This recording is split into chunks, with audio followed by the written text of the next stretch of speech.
corps d'homme et ensuite des petites corps. Ça, c'était le dieu grec Pan. Et c'est ce qui est intéressant, selon la mythologie, imaginez-vous, les femmes venaient, les bergers venaient avec des animaux, ils ont entendu la belle musique, il est de la grotte. C'est un dieu magnifique. Ici. Mais quand les bergers voyaient ce dieu grec Pan, ils passaient en panique. Et c'était là que vient la je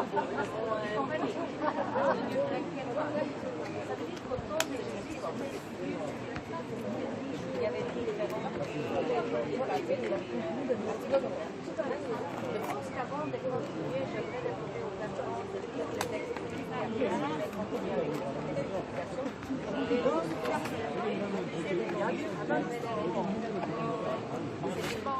où le fils de Hérode Antipas, Philippe, avait fondé sa ville, la ville de Césarée de Philippe, et tout le reste je vous expliquerai avant. Après, je vais vous donner mon microphone. Oui.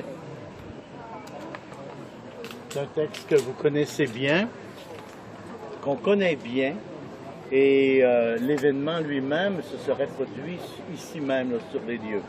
Et tout à l'heure, Théa va nous en faire la description et l'interprétation. Jésus, arrivé dans la région de Césarée de Philippe, demandait à ses disciples, au dire des gens, qui est le Fils de l'homme?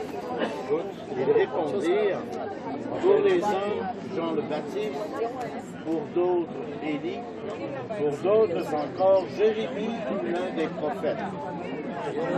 Jésus leur demanda, et vous, que dites-vous? Pour vous, qui suis-je? Alors Simon-Pierre prit la parole et dit, tu es le Christ, le Fils du Dieu vivant. Prenant la parole à son tour, Jésus lui dit, heureux es-tu, Simon, fils de Jonas. Ce n'est pas la chair et le sang qui t'ont révélé cela, mais mon Père qui est aux cieux. Et moi, je te le déclare, tu es Pierre. Sur cette pierre, je bâtirai mon église, et la puissance de la mort ne l'emportera pas sur elle. Je te donnerai les clés du royaume des cieux. Tout ce que tu auras lié sur la terre sera lié dans les cieux, et tout ce que tu auras délié sur la terre sera délié dans les cieux. Alors, il ordonna aux disciples de ne dire à personne que c'était lui le Christ.